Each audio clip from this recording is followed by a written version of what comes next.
together than people here. I mean, we go when we You're leave in the school, same we stay together. We go play baseball.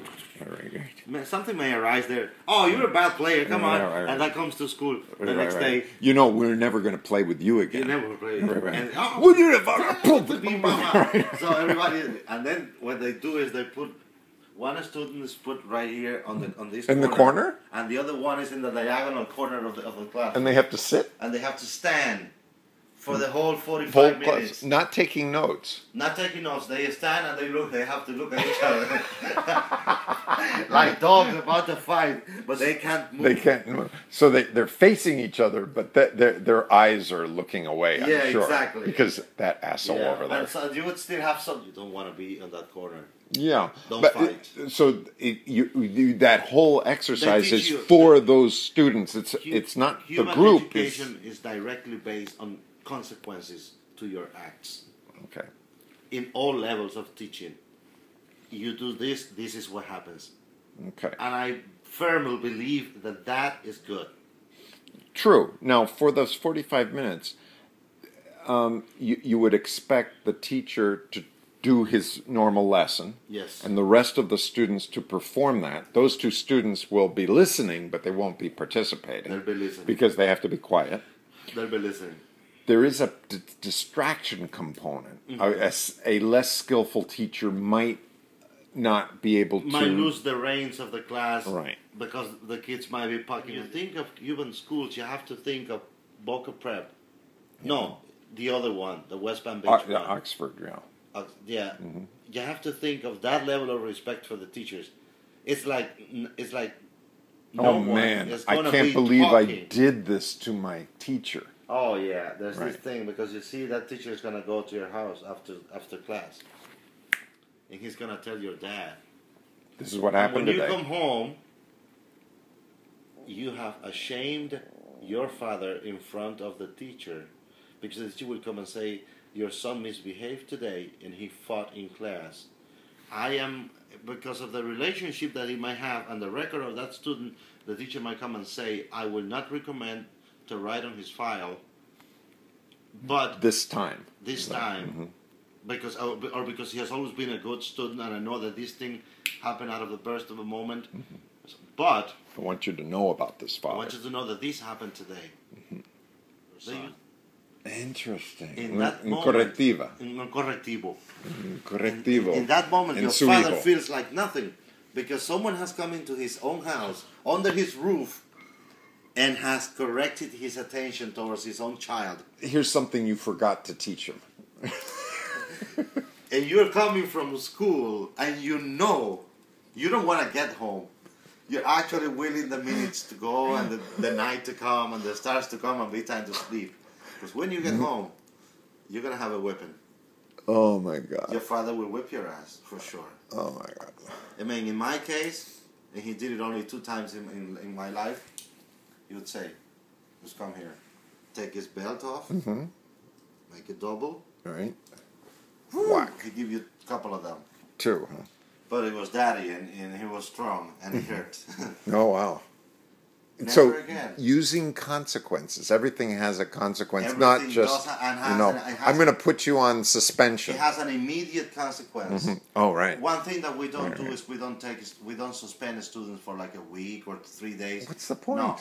No, students come to school each day. That's what you're teaching them. If you, mm-hmm. I mean, if some students might want to have 3 days off. Yeah. So what they do is have a fight. Oh, let's have a fight. Yeah, enjoy 3 days off. We'll go to the river or whatever. No.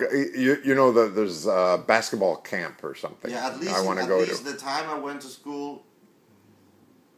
No, we didn't do those things. I mean, I was talkative a while I was at school. I remember this physics teacher, Miss Gisela Lescai.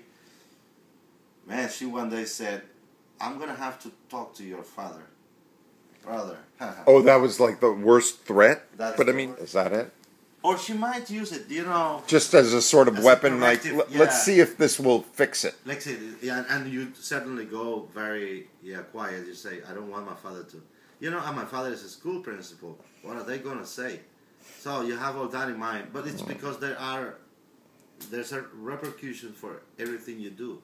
Well, also from the teacher's point of view, this expands your level into guidance because you're actually doing it.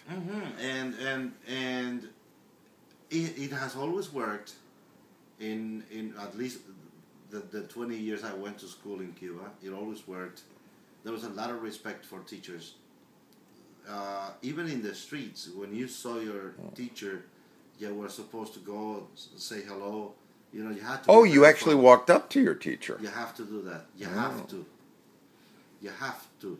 To acknowledge. You have to acknowledge him socially. You know, this man is my teacher. And if the teacher say is they're shopping or something like that. No, say cleaning, and he says in the classroom, this weekend I'm gonna be doing cleaning on my yard. I need 5 people to help. Okay, many more are going to show there. Oh. And you will tell your family, okay, I'm gonna go help the teacher out. They say, okay, that's the way to do. You go there, and they clean the whole thing. You do a lot of things for you. And the next thing is that we have a relationship with our teachers.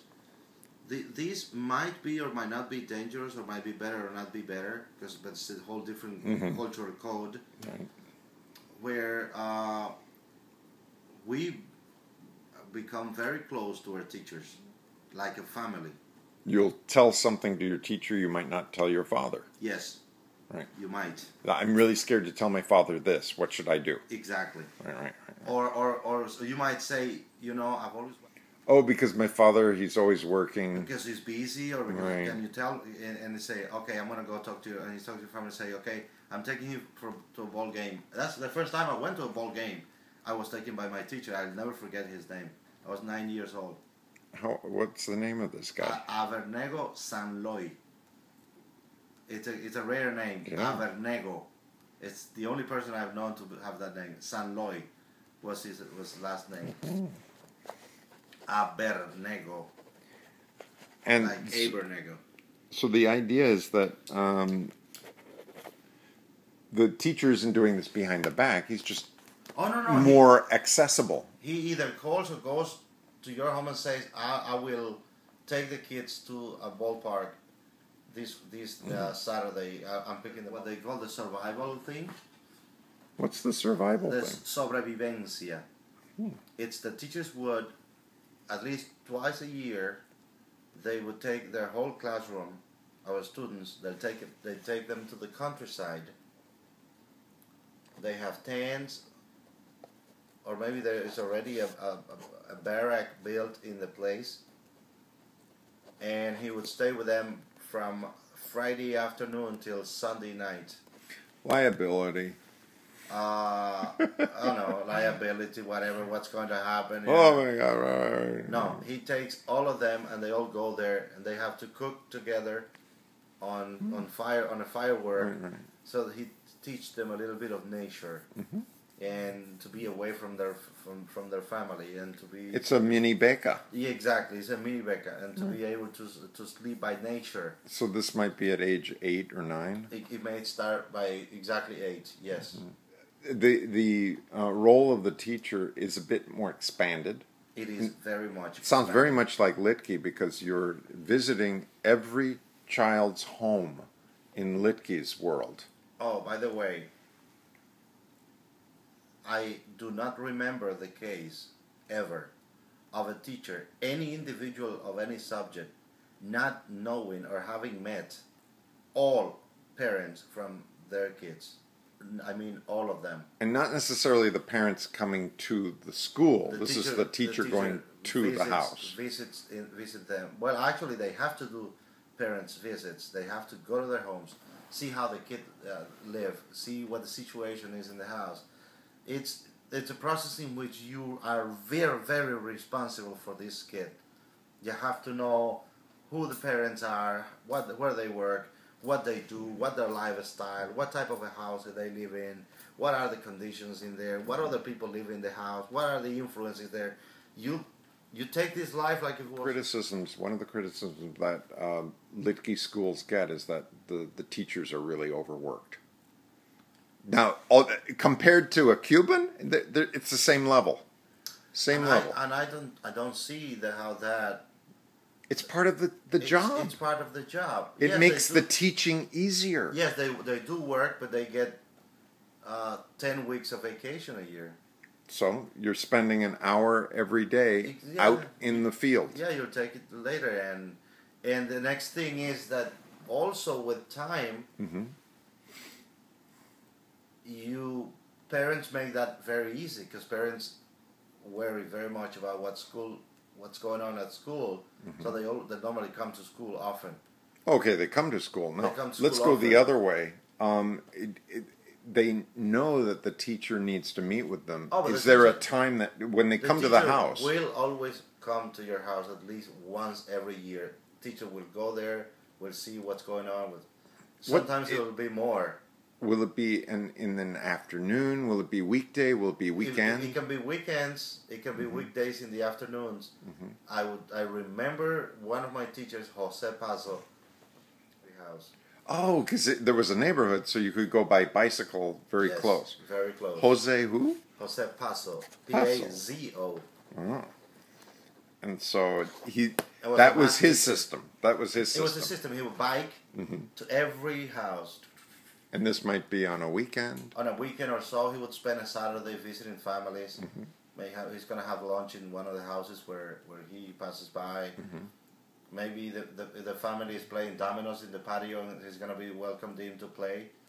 And maybe they're drinking beer and he's going to be asked to drink beer. And he will do that. And you will see your teacher drinking with your father. Right. And that will not affect anything. Nothing. It's so clear to us the things that we cannot do. We don't have to follow so much by example, you know. It's do as I say, Right. not as I do. Right. It's our parents' motto, no?